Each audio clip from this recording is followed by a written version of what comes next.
Yo,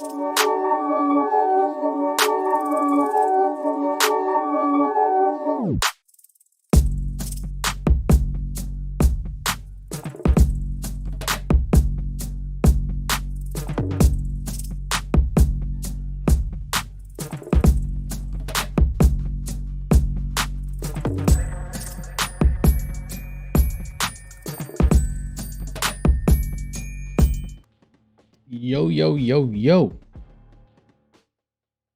What is good? What is good, Gen Nation? How are you doing out there? ScytheX here with Multiversal Podcast episode 14. We got quite a bit to go over today.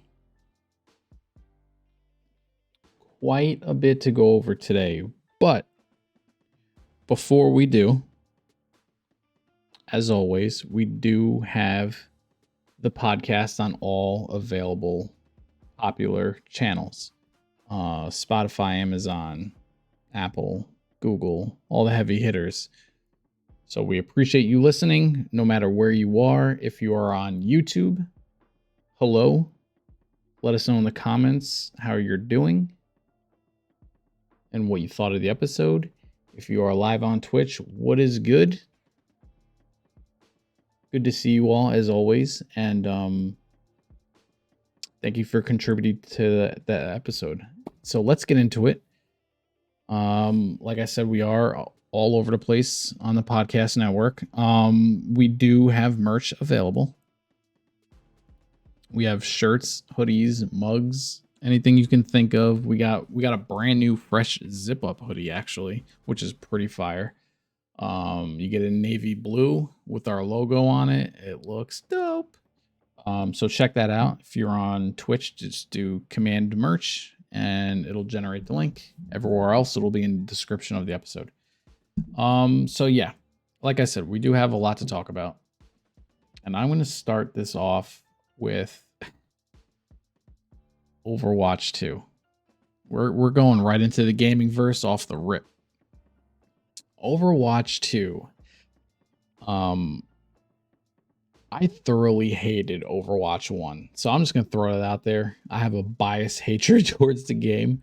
But with that being said, I was giving Overwatch 2 a fair shot because it's free to play. I was going to give it a fair shot. Now, I didn't get my chance to give to play it and really give my opinion on it, but from what I'm hearing and seeing, Overwatch 2 had a rough go to launch this game. They're getting DDoS left and right. The servers are constantly crashing. There's tons of queue issues. There's a bunch of login issues. People are claiming Overwatch 2 is just a reskin of Overwatch 1. People can't play Overwatch 1 because they shut the servers down to go full bore on Overwatch 2. And it's just been a complete shit show from the jump for them. They had to take the servers down for a long period of time to try and correct a lot of these issues. So the game wasn't even playable. It hasn't been playable, but if the servers weren't even live for a long period of time to even get into the game. So I'm gonna have to hold my opinion on Overwatch as far as the gameplay goes because I haven't gotten into it yet, but it's not looking good. It's not looking good. I'll say that much. Next, and that's all I'll say. I'll give more of my opinion when I actually dive into the game, but there have Overwatch, Activision, and soon Microsoft, if all goes well with them, I guess. Overwatch 2 is becoming a bust right before our eyes, and it just launched. With that being said, sticking with Activision, we going Call of Duty Modern Warfare 2. Now, if you've been following along through these episodes, you know how excited I am for this game. I played the hell out of the beta. I loved the beta. And they just released the final campaign trailer, the quote unquote launch trailer. Let me tell you, the cinematics in this game are top tier. Everyone looks perfect. The visuals, the levels, like the world that we're in, like the part of the map, the characters, the detail of the characters. I love this is more tactical looking. This game is going to be phenomenal as far as the campaign goes from everything we've seen. Now, I did get the game on PlayStation 5, so I will be able to play the campaign a week early, which is awesome. Sucks I'll have to wait for the multiplayer to catch up, but that's okay. Can't complain. We're getting the game a week early.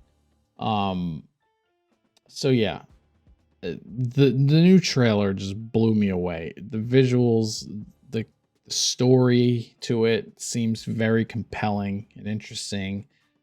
And again, we're in the modern times, so we're going to have modern problems, and I absolutely love that. So, we're only, weeks away from this game coming out. October is a very busy month, and I can't wait. Next up is a bit of a shocker to me, but we have Need for Speed Unbound. They just released a trailer. And I have to tell you, the trailer was phenomenal. I'm very much an old school Need for Speed fan. Need for Speed Underground, specifically in Underground 2. Those were the OG Need for Speed games where, I mean, you're bringing your memory card to your buddy's house and you're racing each other with your custom cars. Like, Need for Speed Underground was that serious. And I'm like begging for Need for Speed to go back to Underground at least once in this new gen era, and really give us that Underground feel again. Being able to, customize local cars, not being a race circuit per se of like a professional race circuit. I like that. The trailer looked very much Underground. I don't know if we're going to be doing drag racing, and that was like the biggest thing in Underground was multiplayer drag racing. Me versus you, my car's faster than your car, and we just go. It looked like we may get that, but it doesn't show a finish line like quick enough. So it could just be, the start of the race and then how many ever laps we have to do, like typical racing. But in the trailer, the character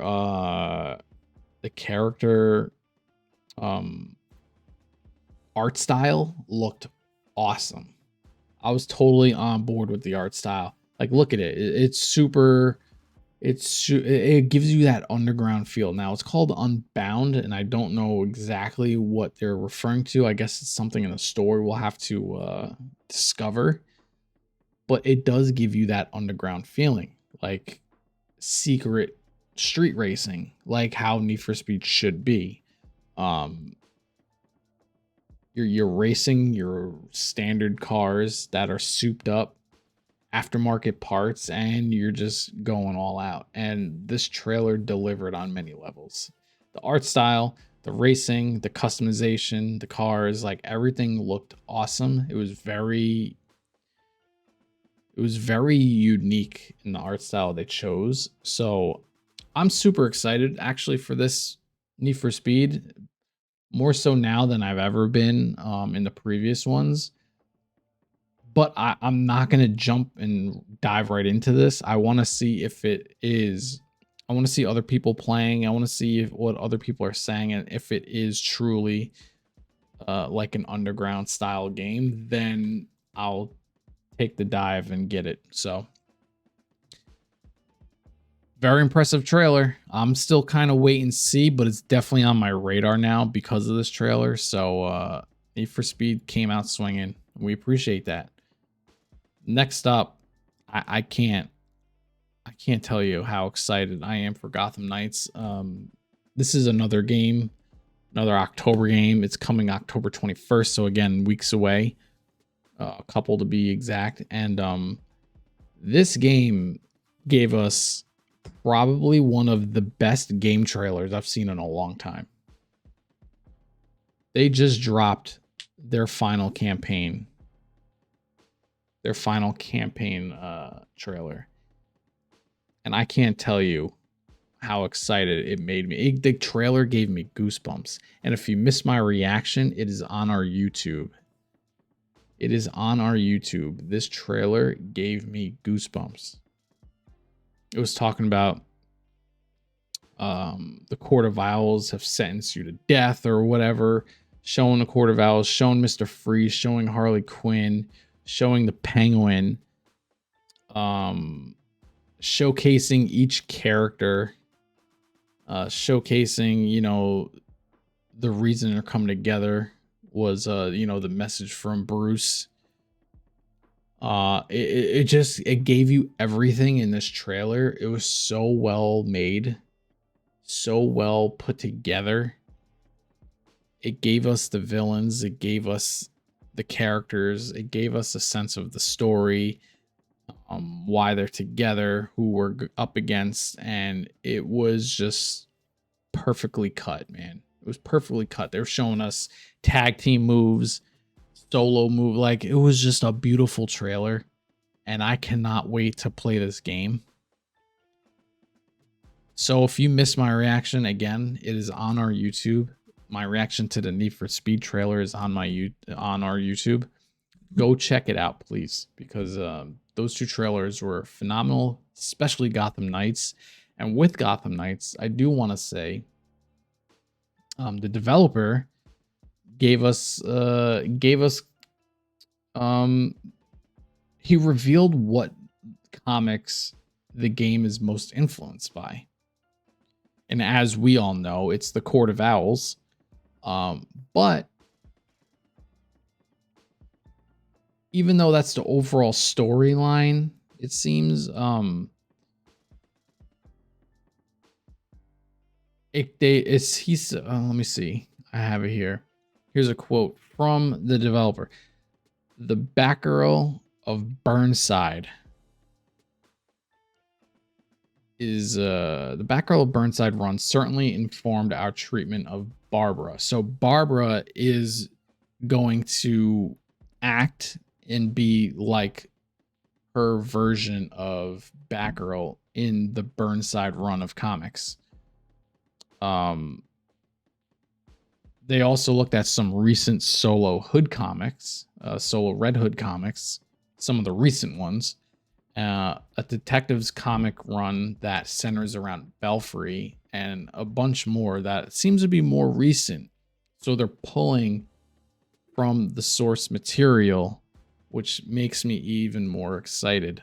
He also says there's a relatively recent run of detective comics within the last 10 years that focuses on Belfry and the idea of how do you expand the operations Batman brings to Gotham City to incorporate the other heroes and rehabilitate villains.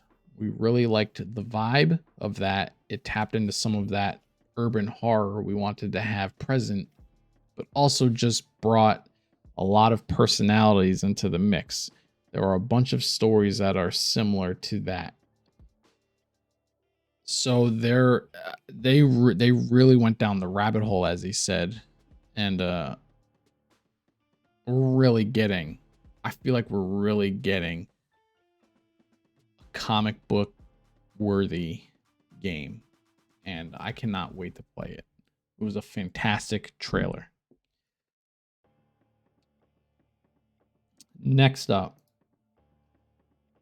this is an odd one for me. Far Cry 6. Now, I love Esposito, as an actor. He is phenomenal. I was excited to see him join Far Cry 6 and get into the video game world. I have not played it yet, so I can't talk to you about my experience with the game. But I do know it's been out for a while, and apparently the Game of the Year edition is still $120, which is crazy to me.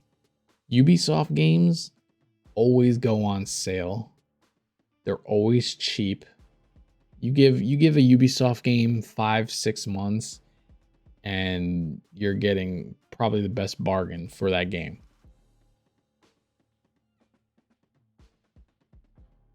Now, the interesting news is because you have the Game of the Year edition, or if you want to buy the Game of the Year edition, you can upgrade to it and pay the difference, or buy it outright for $120 still. And it's going to give you the season pass, the 3 DLC episodes, and a new expansion coming soon that they just announced, which is Lost Between Worlds.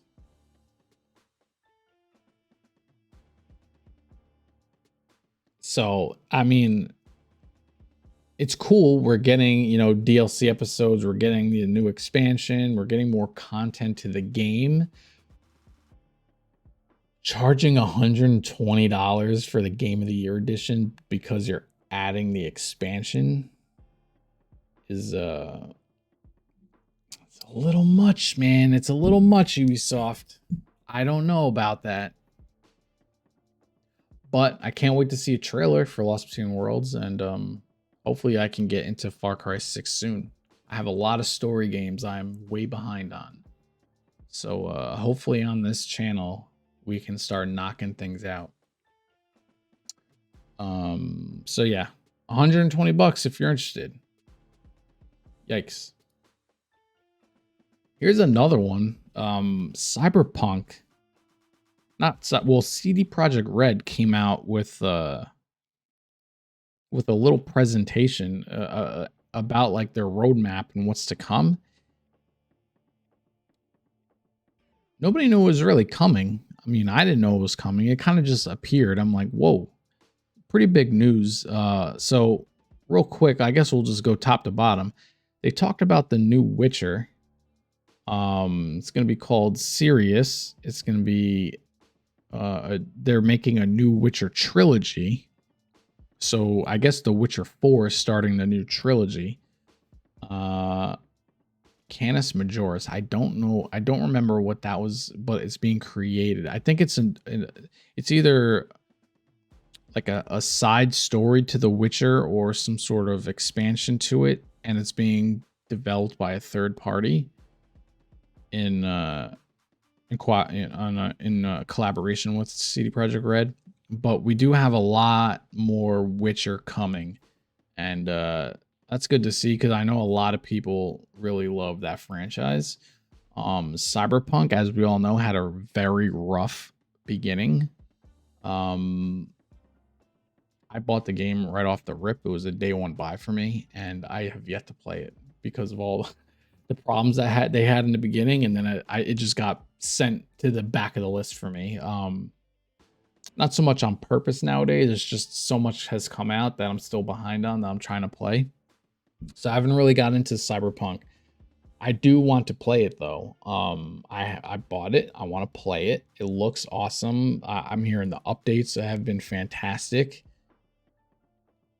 And we have a new project coming from them called Phantom Liberty. It's an expansion off of the original story. Keanu Reeves is returning as Silverhand, and we're going to get, a really good expansion, it seems, to the Cyberpunk world. We're also getting a Cyberpunk sequel, and right now the project's called Orion. I'm sure that might change when we get closer. If not, it's called Orion. This is a direct sequel to this Cyberpunk, as far as we know, and that's coming soon as well. They're already started production on it. And we have a new IP coming called Hater. That may change also because it's a working title. This is also being developed by CD Projekt Red only. And who knows? Who knows what this is about? They didn't really give us too much about it because it's a brand new IP. I don't even think it's in production yet. They're just kind of brainstorming it, but it is in the works.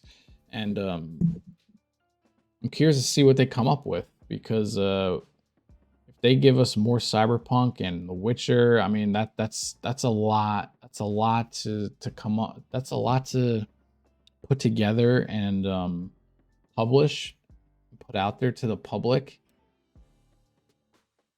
Considering, it's mainly CD Projekt Red doing these projects. So if they can squeeze in a new IP, more, my hat goes off to them, because that's a lot of work. So we'll see what they come up with. I'm excited. We also got the trailer for Dead Space Remake. Now, I absolutely loved this game. Dead Space, I played, I believe it was a PlayStation 3. It was way back in the day. This game was one of my favorite games on PlayStation 3. It was one of the best story games I've played in the horror genre. The best story games I've played in the PS3 generation. It was definitely top 5 of one of the greatest stories ever created for that generation. So with that being said, I'm very conflicted, because I do not really agree with everything being remade, everything being rebooted, everything being remastered. We're running into this problem with movies, everything, being resurrected from the archives. And the gaming world has been doing it for the past couple years now. We have a million different Resident Evils that keep getting remade. We don't need more. We don't need more Resident Evil. Sorry, Chris. We don't need more Resident Evil. Leave them in the past. I don't know. I'm just so not. We've been there, done that. So it's hard for me to get excited, but when I see the trailer, it just brings you back, and I want to dive into the story because it looks fantastic. I just can't. I can't see myself paying $70 to replay this story, even if it's tweaked a little bit and they added different things or whatever. As good as it looks, as awesome it is story-wise, I'm probably not going to be playing it. But it's a fantastic game, and if you've never played it, if you were an Xbox head, or I think it was on all platforms actually, so regardless of your console, but if you've never played Dead Space, I highly suggest and recommend you play it, because it is fantastic. Play it in the dark for the full experience. Not even kidding. Play it in the dark for the full experience. Yo, Butters, what's up, bud? Welcome to the show. And I highly recommend this game. So play it, enjoy it. I'm probably not gonna bother. There's only one real remake that will pull me back into it. It's Rainbow Six Vegas. I've been dying. I've been screaming at Ubisoft on Twitter like a weirdo that I want Rainbow Six Vegas remade. Add new missions, make a sequel of it, whatever. However, Rainbow Six Vegas needs to come back to us. That style of Rainbow Six needs to come back to us. CGN it.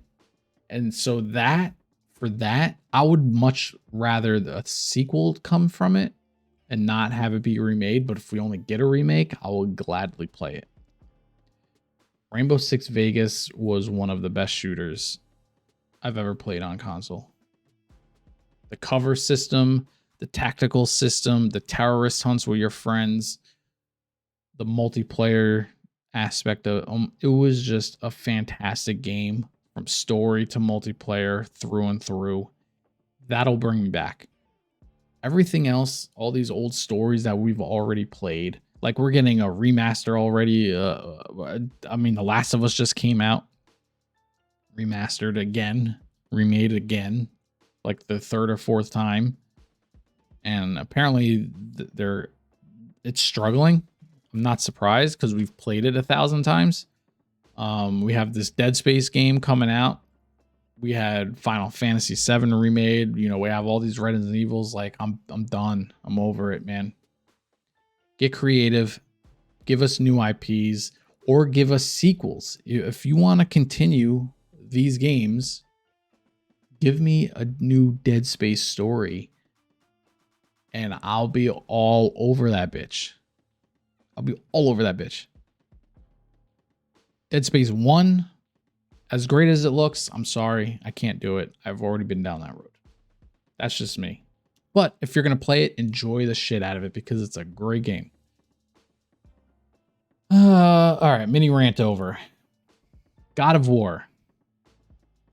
God of War has gone gold already, and it's going to go diamond. This game is going to just break all kinds of sales records.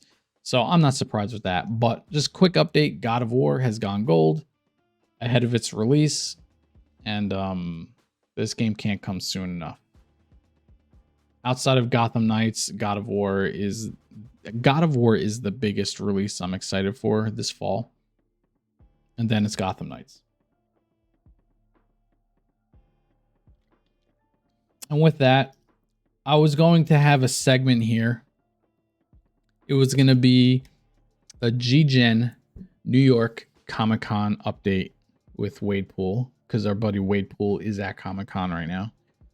But the service was it's very spotty. There's a lot of people using it. It was a terrible connection. So unfortunately, we're not going to do like I was going to have like a nice live tap in segment with Wade Pool on the channel, on the show, kind of giving us an update of what he's been seeing and what's been going on at Comic-Con and fill us in with all the good stuff. But unfortunately, we couldn't get that to work. But we're going to shift over to the entertainment verse, and one thing that was straight out of Comic-Con is Mario. Nintendo Direct came out at the same time that they showed the trailer, and they showed the Nintendo Direct in the Mario panel at Comic-Con, and they also released the Nintendo Direct at the same time that the panel was going. And I'll say this, the trailer was dope. The trailer was dope. Bowser, Jack Black. You couldn't tell that was Jack Black. You could not tell that was Jack Black. He sounded awesome. Bowser looked awesome. The Koopas looked great. The snowball fight from the penguins were awesome. The Mushroom Kingdom looked incredible. Toad looked awesome. Mario looked awesome. And here's where I pumped the brakes. Chris Pratt, buddy. You said you went through a lot of voices, and this is the one that worked for everyone.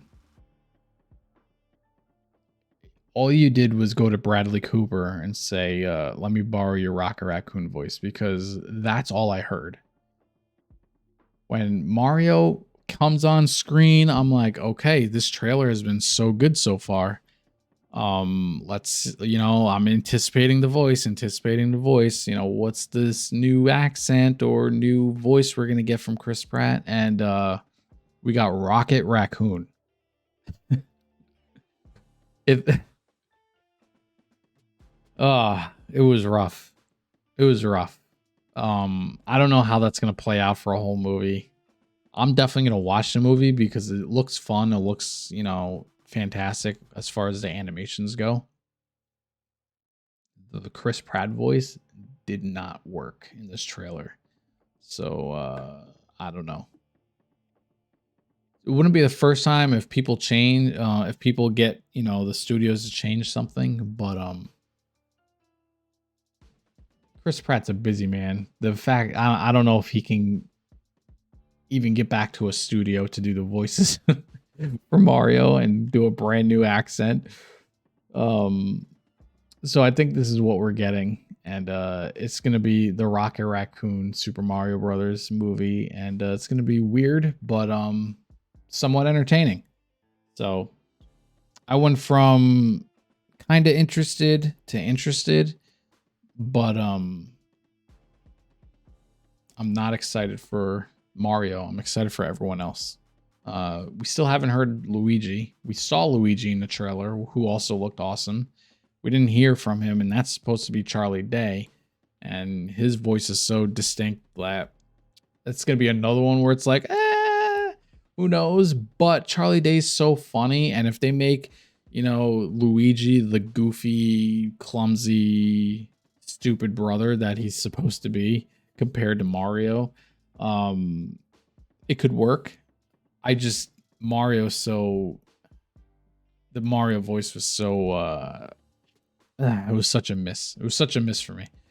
But we'll see. The movies looked great. The trailer was awesome. Next up, we got some Mortal Kombat news. Jax.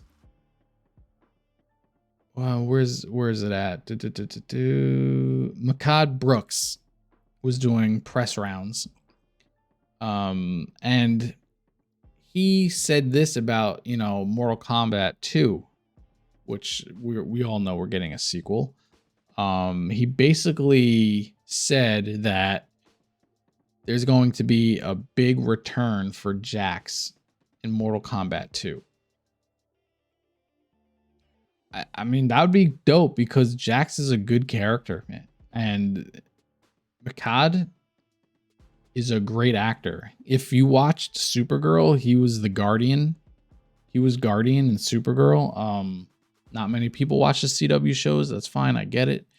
But there were a lot of those shows have some real gems and good casting choices. And he was a great actor. And if we're going to get more Jax in Mortal Kombat 2, then that'd be dope.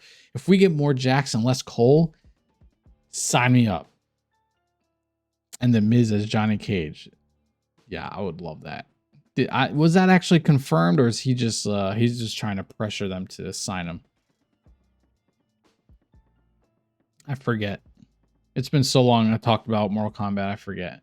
But the Miz as Johnny Cage is like one of the perfect casting choices ever, because the Miz is Johnny Cage.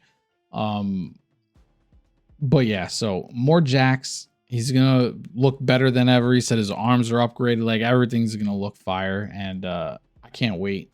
It should be a good movie, as long as Cole is just a side character and not a main character. Yeah, he's self-promoting it. Yeah, that's what I figured. The Miz is Johnny Cage, so it'd be weird if it's not him.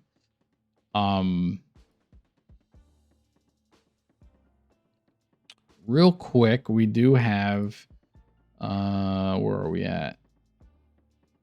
Oh, by the way, the Spider-Man Across the Spider-Verse was supposed to come out yesterday. And as you know, it's I think delayed to next year, so it's not here, but you know, little fun fact, we would have all been enjoying that movie this weekend. There is something that I hate talking about recently, and more than ever recently.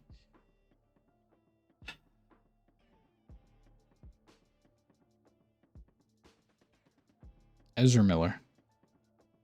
I cannot stand talking about Ezra Miller and the Flash. so disappointing talking about Ezra Miller and the Flash.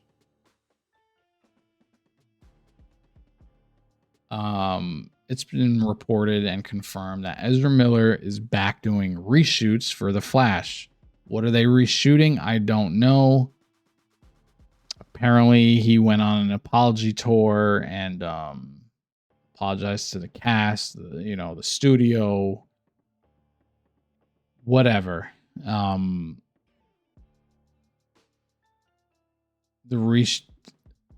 Apparently they were accepting of it, and now they're shooting reshoots with Ezra. I hate this with a passion because the only reshoots I want to hear is them trying to fix the Flash, them trying to incorporate a new Flash, and just kind of erasing Ezra. If Discovery and Warner Brothers were gonna cancel a movie, I would have much rather watched Batgirl than watched this Ezra Miller Flash movie, because I just don't want him as the Flash. I hated him in Justice League. Does he do some cool stuff? Sure, but the Flash is a cool ass character. He's one of the main characters of DC. Like, he's the guy. And Ezra is such like he just seems like such a piece of shit. I don't know how to say it. He's just such a piece of shit. Like, and somehow he's keeping this role, and oh man. Like, I want this to be a good movie because I want the Flash to have a real good movie. But at the same time, I want it to bomb just so Ezra is out of the picture. Get rid of him. So I don't know. Ezra is doing reshoots for whatever the hell they're trying to do on the Flash movie, and I'm tired of talking about Ezra being the Flash. Buttersworth says Henry Cavill's replacing him as the Flash. I would take it. Even though that's the meme, I will take it. Oh boy. We do have some, before I get to this next movie that came out of nowhere, we do have a Spawn update. Spawn is coming, and Spawn creator Todd McFarlane has tapped the Joker and Empire writers to write the script for the new Spawn. So if you enjoyed the Joker movie, then Spawn's in good hands. So that's a quick little Spawn update. Now, this next movie came out. Netflix popped out a trailer for us. It's called Violent Night. And David Harbour as Santa Claus, for one, he looked fantastic. And two, shout out to John Leguizamo being in a movie. When was the last time we saw John Leguizamo in a major role of a movie?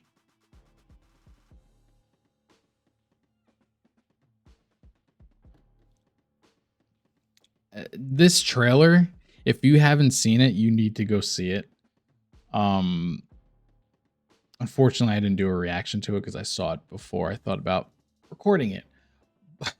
But this trailer, it's basically like this family celebrating Christmas, right?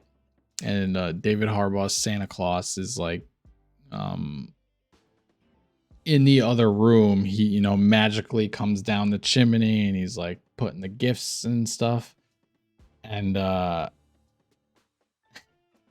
John Leguizamo like breaks into the house. It's a very nice house. They're very rich, it seems. And John Leguizamo and his goons break into the house, and they hold the family up.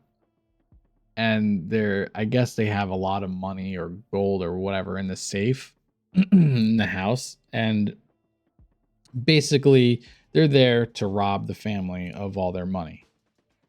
Meanwhile, Santa Claus is in the other room eating the milk and cookies that the family left.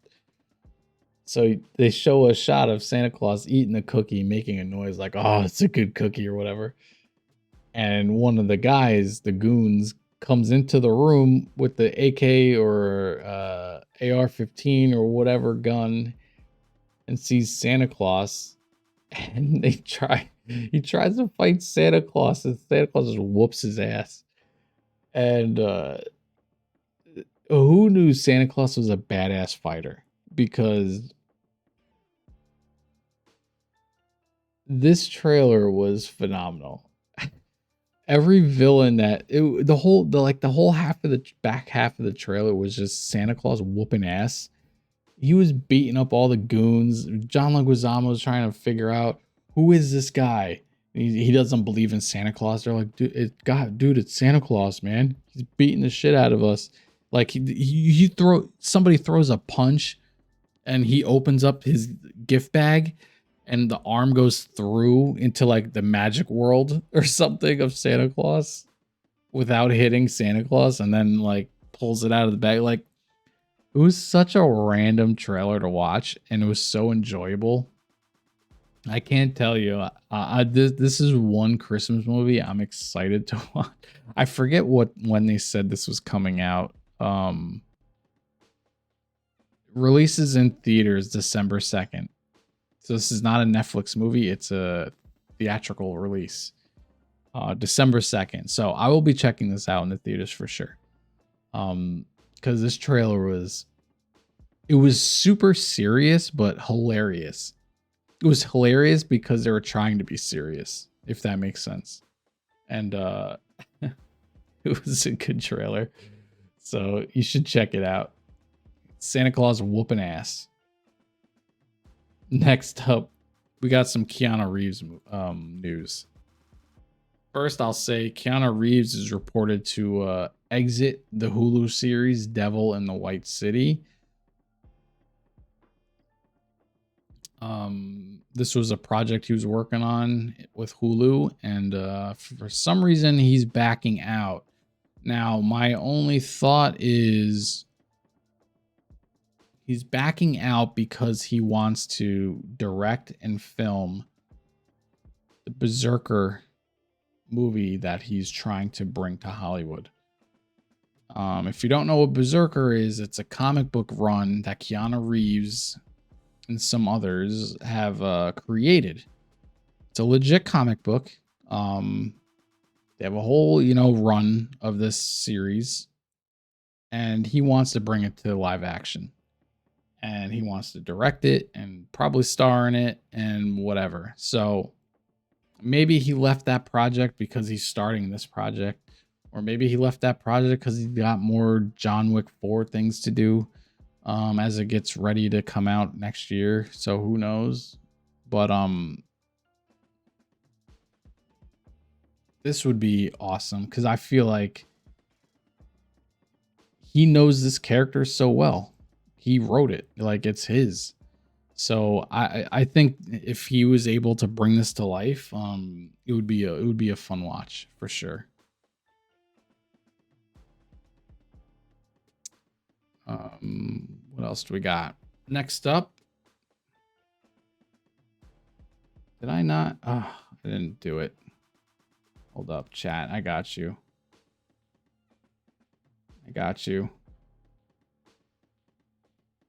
There we go. Next up, we have She-Hulk. I'm not going to go too crazy into the episode because we're going to do that on Tuesday. Actually, Theater Room is on Monday this week.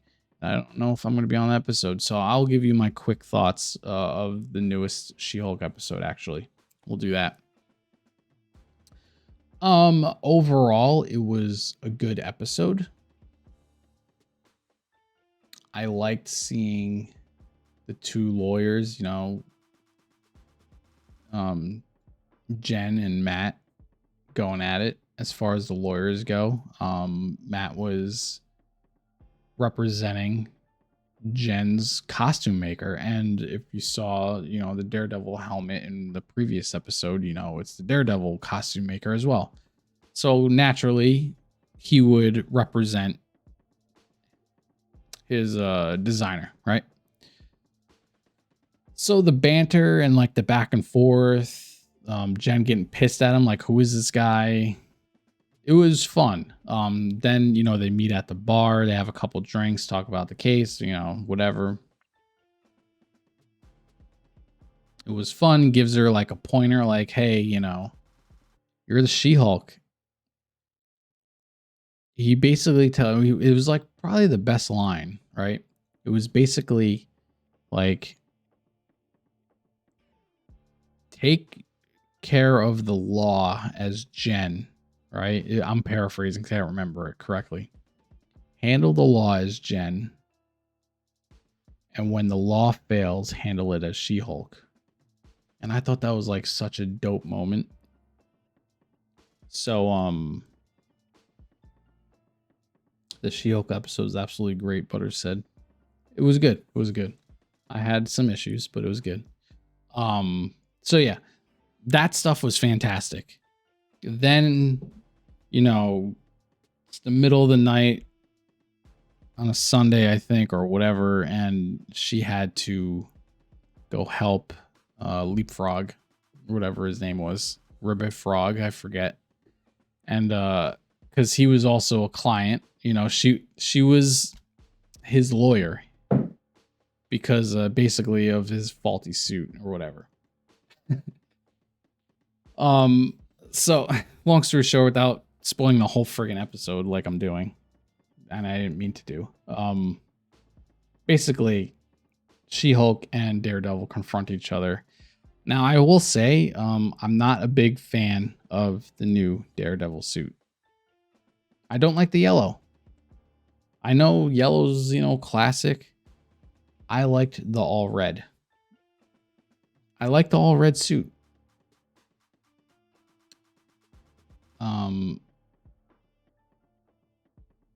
I also didn't like that they Disneyfied him. He was very lighthearted and jokey, and he was very much not the Netflix Daredevil. And just when you thought we were gonna get like a one-shot hallway Daredevil fight, which would have been amazing to see come back, and to the credit, it was funny. To their credit, it was funny. Just before we get that, you know, hallway fight, you know, she comes in and just destroys them all with sheer power, like sheer power. And he's trying to be stealthy. She's like, just bust through everything and break it. It was a fun back and forth between the characters. But again, like, he wasn't that dark. I don't know. He felt different. It seemed different. It was Leapfrog. Yeah, that's what I thought. It just seemed different. The suit was different. He seemed different. He was very much a Disney character. A Disney, I don't know how to really explain it. He just seemed very like, his character fit being in She-Hulk more than fit being in the Netflix Daredevil show, if that makes sense.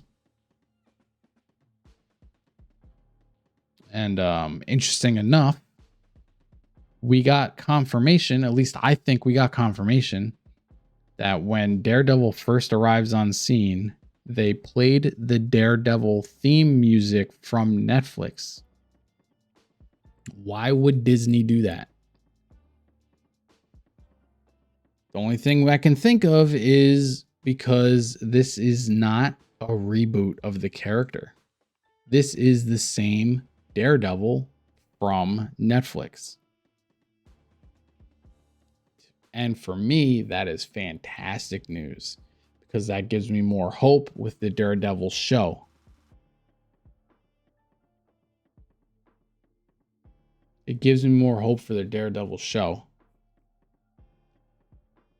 If it's the same Daredevil. Don't get me wrong, I'm gonna watch Daredevil regardless because I love the actor who plays him and I like this portrayal of Daredevil. But if they go off too far away from what the Netflix Daredevil was, the whole show is gonna feel off to me. And I'm not excited for that part of it.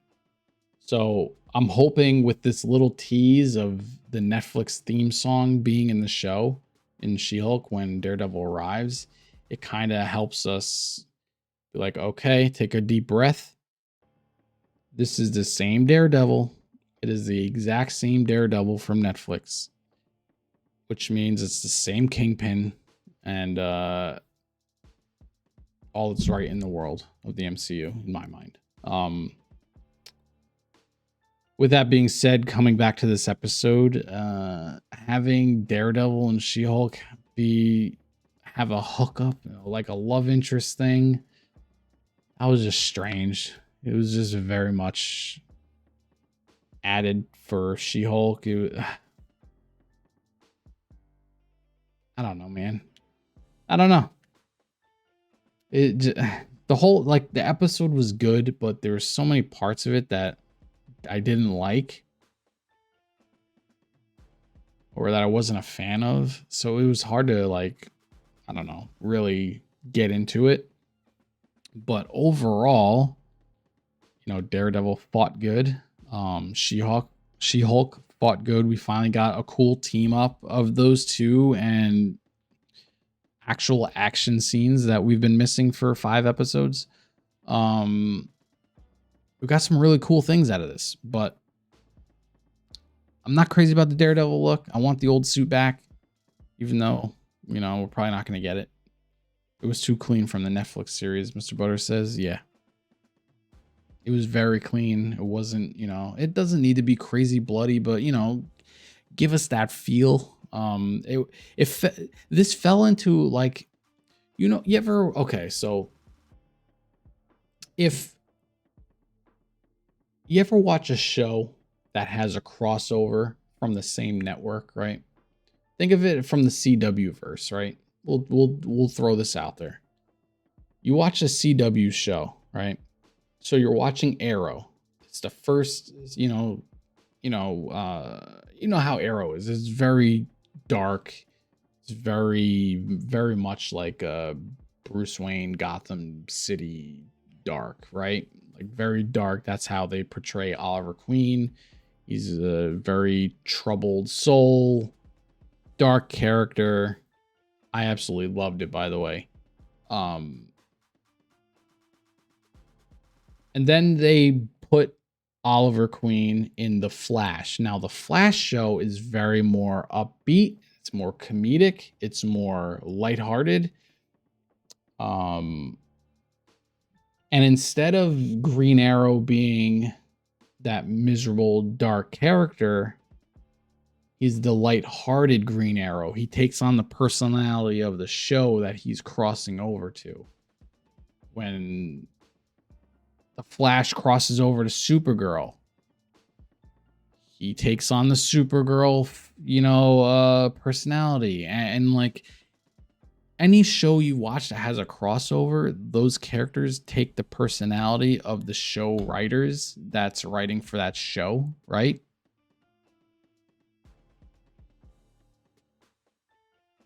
So this is very much, the Daredevil.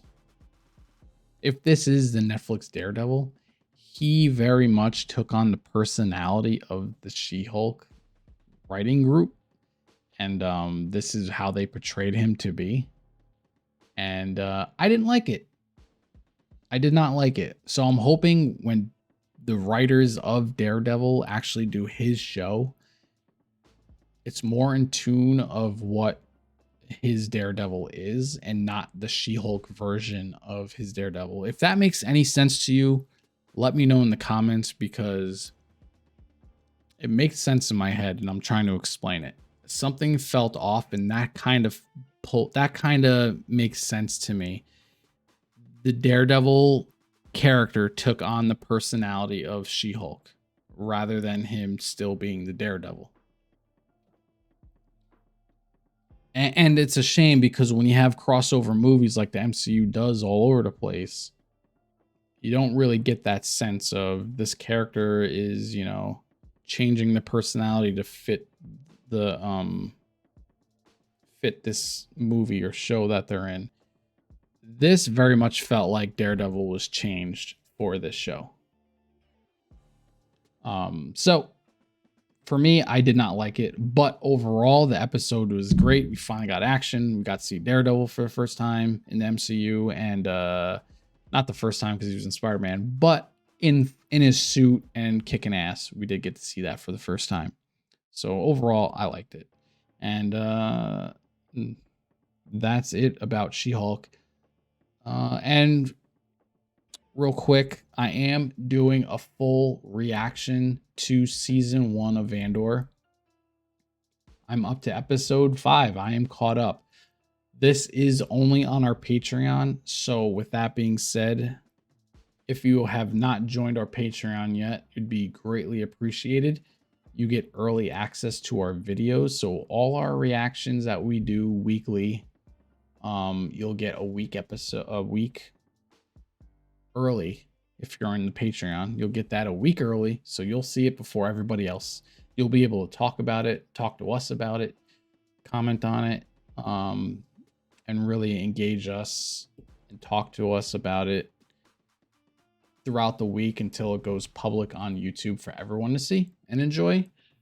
And we're gonna have a lot of exclusive content coming to Patreon, like this Andor series I'm doing. It's strictly for the VIP, members of Patreon.